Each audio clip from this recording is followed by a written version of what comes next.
अस्सलाम वालेकुम, अली शाह है। आज 11 जून है और थर्सडे को इस वक्त at the time of recording of this video KSE 100 index 169,576 के अराउंड है और कल फ्राइडे 12 जून है और फ्राइडे को as of now federal budget present किया जा रहा है। इसका मतलब यह है कि आज की वीडियो कल से भी ज़्यादा इंपॉर्टेंट है क्योंकि आज हम फ्रेमवर्क सेट करेंगे। कल जब नंबर्स आएंगे आप प्री डिसाइडेड सेक्टर्स पर फोकस कर पाएंगे instead of reacting to headlines.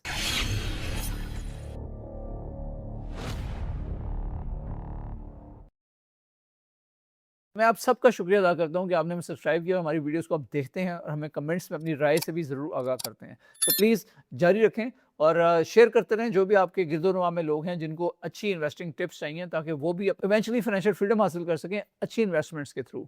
तो उनको भी रिकमेंड करें कि वो चैनल को सब्सक्राइब करें। Thank you. इसमें हम 3 चीज़ें कवर करेंगे। नंबर 1, मार्केट ने क्या किया मंडे के बाद, क्योंकि लास्ट वीडियो हमने मंडे को रिकॉर्ड की थी। नंबर 2, क्योंकि चीज़ें बहुत तेज़ी से मूव कर रही हैं तो हम एक दो फिर जायजा लेंगे कि बजट में कौन से ऐसे सेक्टर्स हैं जिनके लिए पॉलिसी मूव्स एक्सपेक्टेड हैं। नंबर 3, यूएस और ईरान टेंशंस और सिचुएशन का जायजा लेंगे और हम ये भी देखेंगे कि पाकिस्तान के इंपोर्ट बिल पर इसका क्या इंपैक्ट पड़ता है। और आखिर में एक बिहेवियर लेसन, इस तरह के जो बिग इवेंट्स होते हैं बजट की तरह के, इनके अराउंड जो वोलेटिलिटी होती है उसके बारे में कैसे सोचना है। और ये सबसे इंपॉर्टेंट ब्लॉक है, एंड तक जरूर देखिएगा। आइए देखते हैं मंडे के बाद मार्केट ने क्या। मंडे को जब हमने रिकॉर्डिंग की थी उसके बाद KSE 100 इंडेक्स की क्लोजिंग थी 170K की रेंज में और पिछले 3 ट्रेडिंग डेज में मार्केट रेंज बाउंड रही, लेकिन स्लाइटली डाउनवर्ड ट्रेंड देखने में आया है। ये क्या बताता है? Pre budget consolidation. ना ये पैनिक सेलिंग है और ना ही ये एग्रेसिव बाइंग है। Investors wait and watch mode में हैं। ईयर टू डेट की अगर पिक्चर देखें तो उसमें KSE 100 डाउन है 3.05%। अगर एक साल की पिक्चर देखते हैं तो इट्स अप बाय 35.7%। तो लॉन्ग टर्म ट्रेंड स्ट्रॉन्ग है, लेकिन शॉर्ट टर्म में कंसोलिडेशन नेचुरल है इवेंट डे से पहले। कोई भी इंस्टीट्यूशनल बायर या सेलर लार्ज वॉल्यूम लेना नहीं चाहता जब फंडामेंटल सिग्नल्स नेक्स्ट 24 घंटे में चेंज हो सकते हैं। और इसका मतलब यह है कि अगर आप प्री बजट प्राइस एक्शन को ट्रेंड सिग्नल समझ रहे हो तो वो गलत रीडिंग है। ये सिर्फ पोजीशनिंग बिहेवियर है, रियल डायरेक्शन का इंडिकेटर नहीं। सेक्टोरल लेवल पर हमने 3 दिन में commercial banks, fertilisers, oil and gas marketing में सिलेक्टिव प्रेशर देखा गया। दूसरी तरफ सेलेक्ट केमिकल्स, रिफाइनरी और फूड सेक्टर में हाथ थोड़ा लाइट रहा है। ये रोटेशन टाइप मूव्स हैं, ब्रॉडर मार्केट में क्लियर डायरेक्शनल ट्रेंड नहीं। हम यहाँ स्पेसिफिक स्टॉक लेवल पर बात नहीं करेंगे, सिर्फ सेक्टर पैटर्न नोट कर रहे हैं। अब बजट पर आते हैं। सबसे पहले कॉन्टेक्स्ट। कल जो बजट प्रेजेंट होगा वो फिस्कल ईयर 2026 टू 2027 का है और आज आफ्टरनून में finance minister Aurangzeb economic survey 2025 to 2026 release करेंगे। ये बजट से एक दिन पहले की स्टैंडर्ड प्रैक्टिस है। पहले से सिग्नल्स मिल रहे हैं। जीडीपी ग्रोथ टारगेट 4.2% है, एक्चुअल 3.7% के आसपास आने की एक्सपेक्टेशन है। पर कैपिटा इनकम टारगेट भी मिस हुआ है। IMF, वर्ल्ड बैंक, ADB सब ने पहले से सबड्यूड ग्रोथ प्रेडिक्ट की। अब आइए देखते हैं कि सेक्टोरल लेवल पर हमने क्या देखना है। बैकग्राउंड ये है कि सुपर टैक्स पिछले कुछ सालों से बैंकिंग पर हैवी रहा है। प्री बजट प्रपोजल्स में 2% सुपर टैक्स कट डिस्कस हो रहा है, अभी IMF अप्रूवल के अंडर है। ये अगर पास होता है बैंकिंग सेक्टर प्रॉफिटेबिलिटी आउटलुक पर पॉजिटिव बेस केस बनता है। लेकिन यहाँ की वर्ड है कि अगर ये पास होता है, आप कल स्पीच सुनेंगे तो बैंकिंग सुपर टैक्स लैंग्वेज पर फोकस करें। Currently 1% advance income tax exports पर लगता है, अंडर डिस्कशन है। Textile, IT services, leather, surgical instruments, sports goods, agri exports, ये सब इस डिसीजन से इफेक्ट होंगे। सेक्टर लेवल कमेंट्री यह है कि एक्सपोर्ट कंपेटिटिवनेस IMF प्रोग्राम का एक्सप्लिसिट ऑब्जेक्टिव है, तो कुछ फॉर्म में रिलीफ एक्सपेक्टेड है। फॉर्म और इसका मैग्नीट्यूड बजट स्पीच में क्लियर होंगे। Number 3, energy sector. Circular debt का इशू जारी है। Pre budget reports gas tariff adjustments, power tariff trajectories और सब्सिडी रेशनलाइजेशन पर डिस्कशन है। एनर्जी चेंज में एक्सप्लोरेशन, रिफाइनिंग, पावर जनरेशन और डिस्ट्रीब्यूशन सब शामिल हैं। ये इंटायर चेन बजट की एनर्जी प्रोविजन से डायरेक्टली इफेक्ट होती है। IMF की एक्सप्लिसिट कंडीशनैलिटी है कॉस्ट रिकवरी और सब्सिडी रिडक्शन पर। कल स्पीच में फोकस करें कि circular debt resolution timeline, gas tariff direction और पावर टैरिफ ट्रैजेक्टरी के बारे में क्या कहा जा रहा है। Number 4, gas feedstock pricing fertiliser industry के कॉस्ट स्ट्रक्चर का बैकबोन है। बजट में गैस प्राइसिंग लैंग्वेज क्रिटिकल है। साथ ही GST और agricultural inputs, subsidies on key fertilisers, ये सब कल की स्पीच का पॉसिबल एलिमेंट्स हैं। नंबर 5, सीमेंट और कंस्ट्रक्शन। फेडरल PSDP एलोकेशन है 1120,000 करोड़ रुपीस, लास्ट ईयर से 12.6% ज्यादा। ये डिमांड साइड पर cement, steel, construction supply chain के लिए बेस केस सेट करता है। यहाँ एक केवियट है कि IMF ने प्रेशर डाला है ओवरऑल डेवलपमेंट कट्स पर। डिटेल एलोकेशंस कल देखनी पड़ेंगी। और नंबर 6, ऑटोज। या इंटरेस्ट रेट साइकिल और ड्यूटी स्ट्रक्चर दोनों इफेक्ट करते हैं। ऑटो फाइनेंसिंग डिपेंडेंट इंडस्ट्री है। स्टेट बैंक ऑफ पाकिस्तान का रेट कट साइकिल चल रहा है। बजट में अगर इंपोर्ट ड्यूटी स्ट्रक्चर या लोकल मैन्युफैक्चरिंग इंसेंटिव्स में चेंजेस होते हैं, वो सेक्टर डायनामिक्स को शिफ्ट करते हैं। नंबर 7, स्मॉल बिजनेस और रिटेल। फिक्स टैक्स आसान स्कीम पिछले हफ्ते लॉन्च हुई है छोटे ट्रेडर्स के लिए और एनुअल टर्नओवर 20 करोड़ रुपए तक है। बजट में इसकी एक्सपेंशन या इंटीग्रेशन पॉसिबल है। डॉक्यूमेंटेड इकोनॉमी के ऊपर फोकस जारी है। और नंबर 8, रिमिटेंस पॉलिसी। रिपोर्ट्स में रिमिटेंस कैप रिलैक्सेशन डिस्कस हो रही हैं। ये ओवरसीज पाकिस्तानीज के लिए डायरेक्ट रेलेवेंट है। अगर पॉलिसी ईजिंग होती है वो फॉरेन एक्सचेंज फ्लो पर पॉजिटिव असर करेगी। मेरी ऑडियंस का एक सब्सटेंशियल पोर्शन ओवरसीज पाकिस्तानीज हैं, गल्फ में, यूके, यूएस, ऑस्ट्रेलिया, तो ये पॉइंट क्लोजली वॉच करें।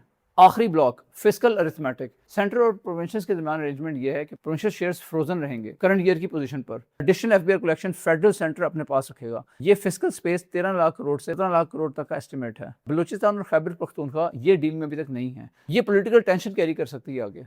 इंपॉर्टेंट बात यह कि ये सब ऑब्जर्वेशंस हैं, रिकमेंडेशंस नहीं। आप अपनी रिसर्च जरूर करें और किसी फाइनेंशियल एडवाइजर से मशवरा लें किसी भी मेजर फाइनेंशियल डिसीजन से पहले। अब एक नज़र जो पॉलिटिकल सिनेरियो पर डाल लेते हैं। जो मिडिल ईस्ट का सिनेरियो है कि इस वक्त यूएस ईरान की जो कॉन्फ्लिक्ट है उसमें टेंशन दोबारा से बढ़ गई है। पिछले हफ्ते और इस हफ्ते फ्रेश स्ट्राइक्स हुई हैं दोनों साइड से। यूएस ने ईरान पर स्ट्राइक किया, ईरान ने बहरीन, जॉर्डन और कुवैत में यूएस मिलिट्री बेसिस को टारगेट किया। स्ट्रेट ऑफ हॉर्मुज़ में भी ट्रैफिक सिग्निफिकेंटली डिसरप्टेड है। पाकिस्तान के लिए इसकी डायरेक्ट इम्प्लीकेशंस हैं। हम ऑयल नेट इंपोर्टर हैं। $1 जब ब्रेंट ऊपर होता है तो इसका मतलब है कि जो ऑयल इंपोर्ट बिल है उसके ऊपर इसकी डायरेक्ट कॉस्ट है।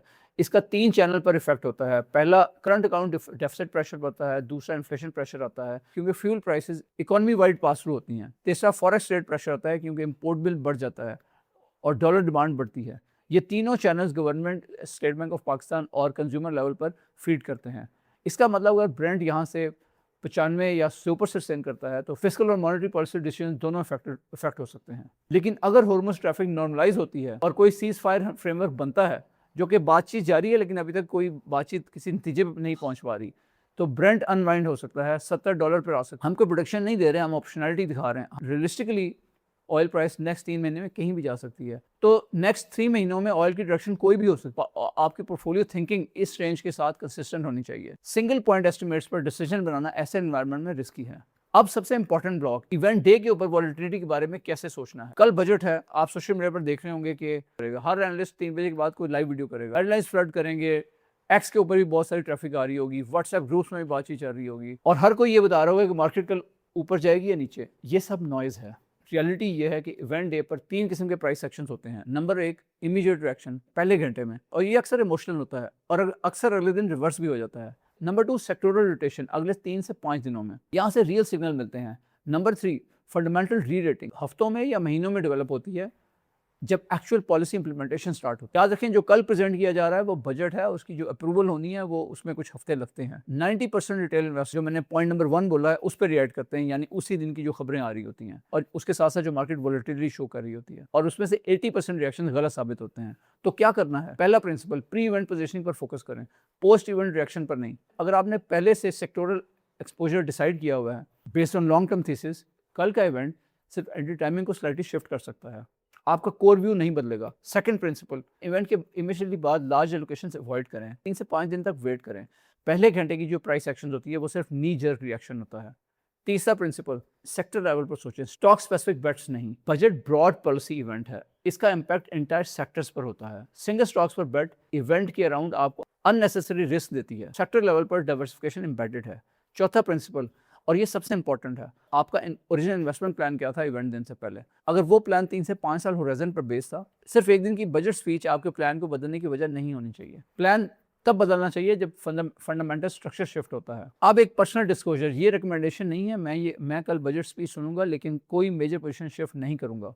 मेरा जो फोकस है वो 3 से 5 साल स्ट्रक्चर थीम्स पर है और वो थीम्स एक पॉलिसी स्पीच से रीसेट नहीं होंगे। अगर आप ओवरसीज पाकिस्तानी हैं, पाकिस्तान एक्सपोजर कंसिडर कर रहे हैं, बजट एक यूजफुल डेटा पॉइंट है लेकिन सोल डिसीजन ड्राइवर नहीं होनी चाहिए। अपने ब्रॉडर एलोकेशन फ्रेमवर्क पर स्टिक करें। इसके साथ साथ एक और जरूरी डिस्क्लेमर, ये कंटेंट सिर्फ एजुकेशनल पर्पस के लिए है, ये इन्वेस्टमेंट एडवाइस नहीं है। किसी भी स्टॉक को बाय या सेल करने की रिकमेंडेशन बिल्कुल नहीं है। तो आपने अपनी रिसर्च जरूर करनी है और किसी प्रॉपर फाइनेंशियल एडवाइजर से मशवरा लेके कोई इंपॉर्टेंट डिसीजन, फाइनेंशियल डिसीजन करना है।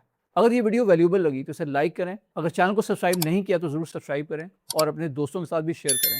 और अगर अभी तक बेल आइकन पे क्लिक नहीं किया तो ज़रूर कर लें, क्योंकि इसके साथ साथ मजीद जो नेक्स्ट वीडियोस हैं वो बड़ी इंटरेस्टिंग होने जा रही हैं। याद रखें, पाकिस्तान का टाइम आ रहा है और सीरियस वेल्थ वो लोग बिल्ड कर रहे हैं जो डिसिप्लिन के साथ प्ले कर रहे हैं। ये वीडियो रिकॉर्ड की गई है लेजेंड 46 में, जो तख्लीक डेवलप्स की एक तख्लीक है। मिलते हैं नेक्स्ट वीडियो में। Thank you very much. अस्सलाम वालेकुम।